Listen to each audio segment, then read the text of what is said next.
அனைவருக்கும் வணக்கம். நான் ரெயின்சி யூகேயில் மென்டல் ஹெல்த் நர்ஸாக ஒர்க் பண்ணுறேன். ரெயின்சிஸ் பேஜ் என்ற இந்த யூடியூப் சேனல் மூலமாக உங்களை சந்திக்கிறதில் மிக்க மகிழ்ச்சி அடைகிறேன். இன்றைக்கு இந்த வீடியோவில் ட்ரோமா மேனேஜ்மெண்ட் என்ற தலைப்புக்கு கீழே ரெண்டாவதாக இந்த வீடியோ போஸ்ட் பண்ணுறேன்.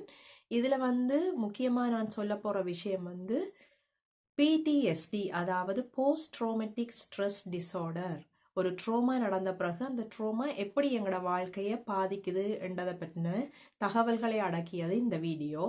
இதில் எப்படி ஒரு போஸ்ட் ட்ரோமேட்டிக் ஸ்ட்ரெஸ் டிஸார்டர் இருக்கிற பேஷண்ட் அல்லது ஒரு மனிதர் அதால் வர ஃப்ளாஷ்பேக்குகளால் எப்படி அவங்களோட வாழ்க்கையில் அது ஒரு பாதிப்பை ஏற்படுத்த போது, குறிப்பாக அவங்களோட மனநலம் இதால் எந்த அளவுக்கு பாதிக்கப்படுதுன்றதை பற்றி இந்த வீடியோவில் நாங்கள் பார்ப்போம். போன வீடியோவில் நான் சொன்னேன், ட்ரோமான்னு சொன்னால் ஒரு மனிதன் வாழ்க்கையில் நடக்கக்கூடாத ஒரு சம்பவம் நடந்துட்டுது என்றா அந்த நடக்கக்கூடாத ஒரு சம்பவம் தான் ட்ரோமா. அதில் நான் 3 உதாரணங்கள் சொல்லியிருந்தேன். ஒரு இழப்பு இருக்கலாம், ஒரு மரணம், அப்படி இல்லைண்டா ஒரு மிகப்பெரிய ஒரு நோய், அதனால் வந்த பிரச்சனைகள், ஒரு சர்ஜரி, டெலிவரி சம்மந்தப்பட்ட ஹாஸ்பிட்டல் ரிலேட்டடான விடயங்கள், அல்லது அது ஒரு ஆக்சிடெண்டாக இருந்திருக்கலாம் அப்படின்ட்டு நான் சொல்லியிருந்தேன். இந்த வீடியோவில் நான் இன்னும் ஒரு சம்பவம் எங்களோட வாழ்க்கையில் நடந்த அல்லது நடக்கக்கூடிய சந்தர்ப்பம் இருக்கக்கூடிய இன்னொரு விடயம் யுத்தம். இந்த யுத்தம்ன்றது ஒரு ட்ரோமா. ஏன் நான் இந்த யுத்தத்தை பற்றி இன்றைக்கு நான் கதைக்கிறேன்னு சொன்னால், இன்றைய காலகட்டங்களில் உலக நாடுகளில் நடந்து கொண்டிருக்கிற மிகப்பெரிய ஒரு பிரச்சனையாக இந்த யுத்தம் இருக்குது. பெரிய வளர்ச்சி அடைந்த பெரிய நாடுகள், வல்லரசு நாடுகளுக்கு இடையில யுத்தம் நடந்து கொண்டிருக்குது. இந்த வீடியோக்களை பார்க்கும் பொழுது எனக்கு இந்த எண்ணம் வந்தது, யுத்தம் என்றதும் ஒரு ட்ரோமாவிட ஒரு உதாரணம், ஒரு சந்தர்ப்பம். ஆகவே இந்த யுத்தம் எப்படி மனிதனோட வாழ்க்கையில் சைக்காலஜிக்கலாக பாதிப்பு ஏற்படுத்த போகுதுன்றதை பற்றி இந்த வீடியோவில் நான் உங்களுக்கு சொல்லப்போம்.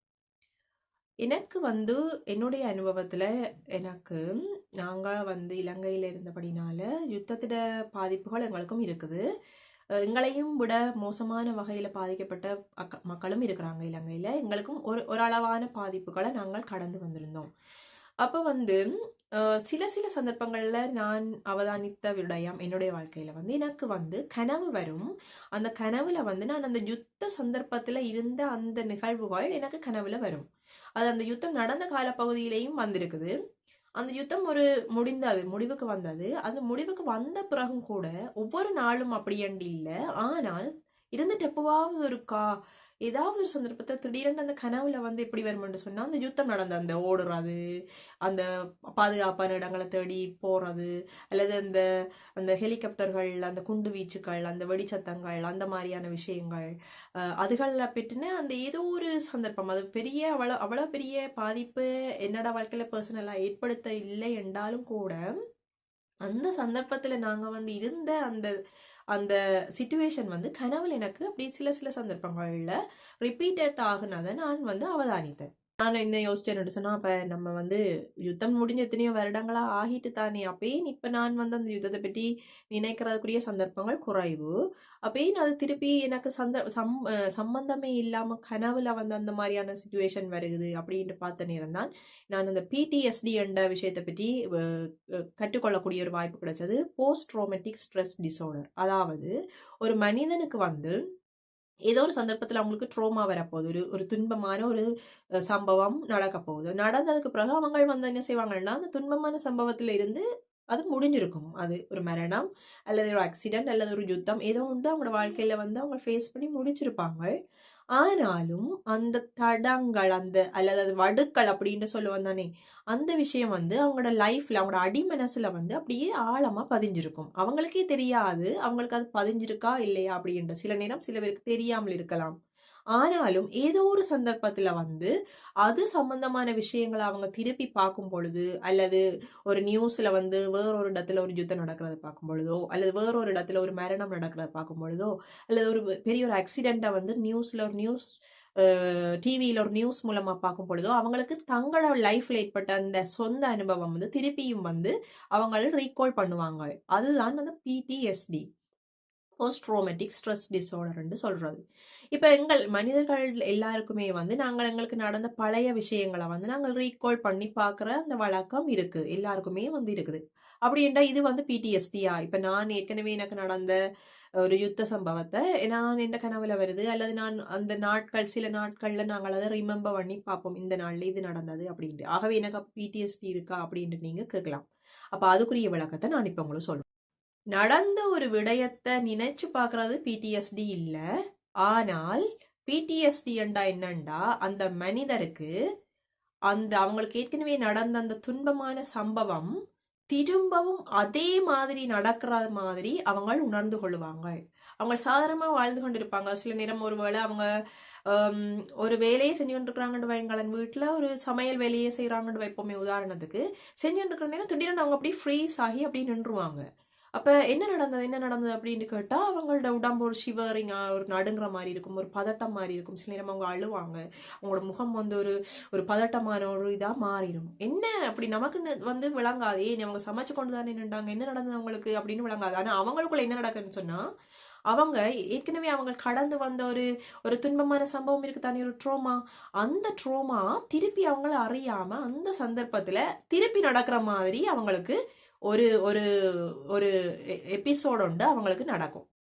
இது வந்து சாதாரணமா நாங்க அதை நினைச்சு பார்க்கறதுல இருந்து கொஞ்சம் வித்தியாசமானது. அதாவது நாங்க நினைச்சு பார்க்கும் பொழுது எங்களுக்கு தெரியும் ஆல்ரெடி அது நடந்து முடிஞ்சிட்டது, ஆனா நான் ஜஸ்ட் அதை ரிமெம்பர் பண்ணி பார்க்கறேன்னு அவ்வளவுதான்.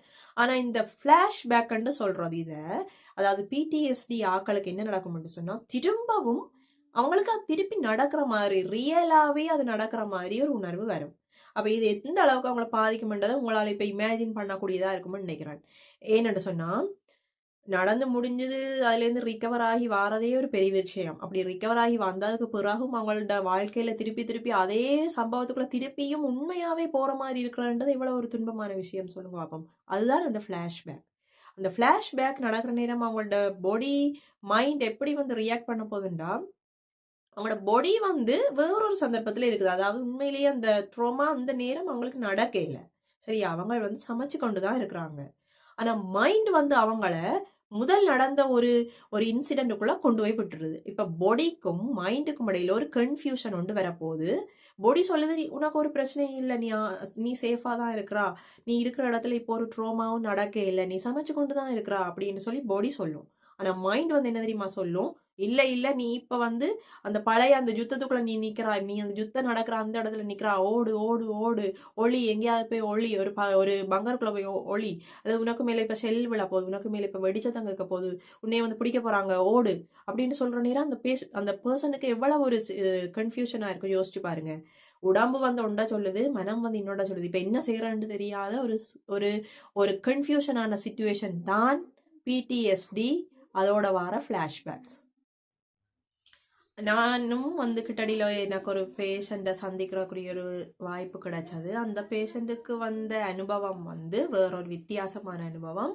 அவங்களுக்கு ஒரு பிடிஎஸ்டி இருக்கு. எப்படியான ஏன் அந்த பிடிஎஸ்டி உருவாகுதுன்னு சொன்னா, ஒரு ஏர்பிளேன் கிராஷ், அதாவது அவர் வந்து பிளேன்ல டிராவல் பண்ணிக்கிட்டு போன நேரம் அந்த பிளேன் கிராஷ் ஆகி அது ஒரு ஆக்சிடென்ட் ஆகி, அந்த ஆக்சிடென்ட்ல இருந்து அவங்க தப்பி பிழைச்சு உயிர் பிழைச்சு அவங்க அதுல சில சில காயங்கள் ட்ரோமா எல்லாம் வந்தது பிசிக்கலா. அதுல இருந்து அவங்க மாறி இப்ப உயிர் வாழ்றாங்க.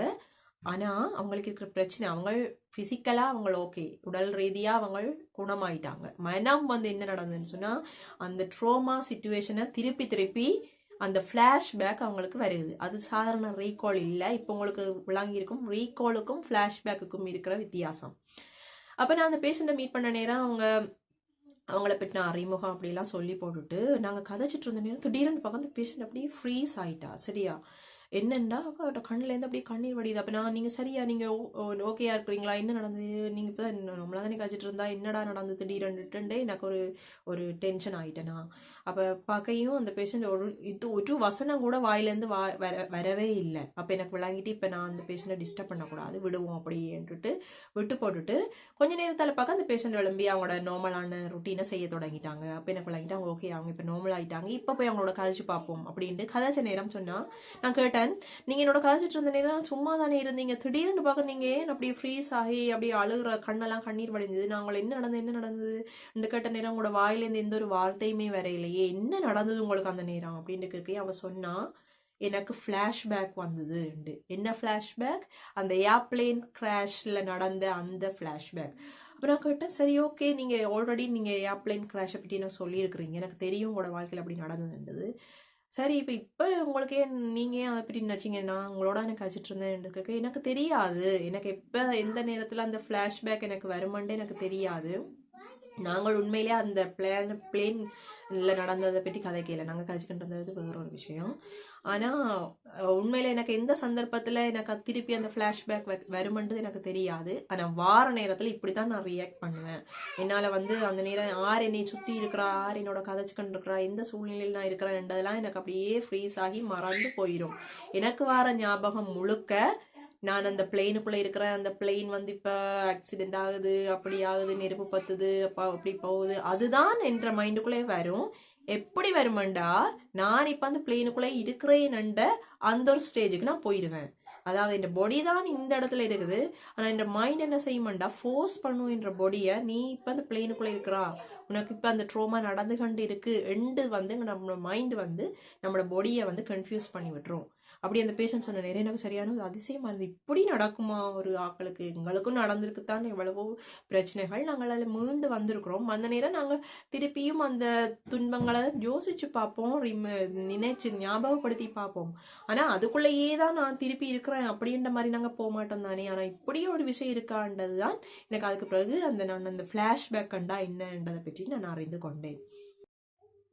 அப்போ இன்றைக்கு இந்த திரும்பவும் இந்த யுத்தம் வீடியோக்கள் அதுகளை பார்க்கல ஒரு கவலையாக வந்தது. ஐயையோ, இப்போ அந்த மக்களுக்கு இப்போ இருக்கிற பிரச்சனை அவங்களோட உயிரை காப்பாற்றுறது, அவங்களோட உடைமைகளை காப்பாற்றுறது மட்டும்தான், அவர்களை சார்ந்தவர்களை காப்பாற்றுறது மட்டும்தான் இப்போ அவங்களுக்கு பெரிய ஒரு விஷயமா இருக்கும். இது ஒருவேளை ஒரு நாள்லையோ 2 நாள்லையோ ஒரு கிழமையிலையோ ஒரு மாதத்துலையோ இந்த யுத்தம் முடிவுக்கு வந்துடும், சரியா? ஆனால் முடிவுக்கு வந்த பிறகு நாம எல்லாம் என்ன நினைப்போம்னு சொன்னால், ஓகே எல்லாம் முடிஞ்சு எல்லா பிரச்சனையும் ஓஞ்சிட்டு, பெட்ரோல் பிரச்சனையெல்லாம் ஓஞ்சிட்டுது, இப்போ எல்லாம் ஓகே ஆயிட்டு அப்படின்னு நாங்கள் நினைப்போம். ஆனால் அதோட மட்டும் முடிய போகுது அந்த பிரச்சனை என்று கேட்டால் இல்லை. அந்த நேரத்தில் அந்த மக்களுக்கு, அந்த யுத்தத்துக்குள்ளே பாதிக்கப்பட்ட மக்கள் ஒருவேளை அவங்க ஆறாம இருந்துட்டு போகட்டும், எங்களுக்கு வேற இந்த நாடு என்ன இதெல்லாம் தேவையில்லை, ஆறாம இருந்துட்டு போகட்டும். அவங்களுக்கு அது பிறகு ஒரு 2 மாதத்துக்கு பிறகு அல்லது ஒரு 3 மாதத்துக்கு பிறகு ஒரு வருடத்துக்கு பிறகு அவங்களுக்கு அது பிடிஎஸ்டியா மாறக்கூடிய சந்தர்ப்பங்கள் இருக்கு. ஆகவே இந்த பிடிஎஸ்டியை எப்படி நாங்கள் மேனேஜ் பண்ணலாம் அப்படின்னு சொன்னால், ஒரு மனிதனுக்கு ஒரு ட்ரோமா அந்த ட்ரோமாவிலேருந்து அவன் விடுபட்டு வந்துட்டான், சரியா? அதாவது அந்த ட்ரோமா முடிஞ்சிட்டு அவங்க யூஸ்வலாக அவங்களோட நார்மலான வாழ்க்கையை வாழ தொடங்கிட்டாங்கன்னா அதோட சரியா ஓகே ஆயிட்டான்னு அதோட விடுவோம் அப்படின்ட்டு இல்லை. அதுக்கு பிறகு அவங்க தொடர்ந்து ஒரு ஒரு ஒரு உளவள ஆலோசனைகளுக்குள்ள அவங்க இருக்க வேணும். அப்படி இருந்தால்தான் அவங்களுக்கு அந்த திரும்பவும் அந்த ஃப்ளாஷ்பேக்குகள் வராமல் இருக்கிறதுக்கு அது ஒரு ஹெல்ப்ஃபுல்லாக இருக்கும். பிடிஎஸ்டி போஸ்ட் ட்ரோமேட்டிக் ஸ்ட்ரெஸ் டிஸார்டர்ண்டா, போஸ்டண்டா நடந்து முடிஞ்சது, ட்ரோமேட்டிக்ண்டா ட்ரோமா, ஸ்ட்ரெஸ் டிஸார்டர்ண்டா ஏற்கனவே நடந்து முடிஞ்ச அந்த ட்ரோமாவால் வார ஒரு ஸ்ட்ரெஸ் அது ஒரு டிஸார்டராக மாறுது. அதுதான் இந்த பிடிஎஸ்டியோட விளக்கம், சரியா? அப்போ இந்த யாருக்காவது எங்களோட லைஃப்பில் அந்த ட்ரோமா என்னவா வேணுமென்றாலும் இருக்கட்டும், சப்போஸ் உங்களுக்கும் இந்த மாதிரி ஃப்ளாஷ்பேக் வருது அப்படின்னா, ஃப்ளாஷ்பேக்ன்றது சாதாரணமாக ஞாபகப்படுத்தி பார்க்குறது இல்லை, அதை நான் திருப்பி திருப்பி உங்களுக்கு வலியுறுத்த விரும்புகிறேன். ஃப்ளாஷ்பேக்ன்றது உண்மையாகவே அந்த சந்தர்ப்பத்துக்குள்ளேயே நாங்கள் இருக்கிற மாதிரி எங்களோட உடலுக்கு எங்களோட மனம் ஒரு பிழையான தகவலை வழங்குறது, அதுதான் ஃப்ளாஷ்பேக்.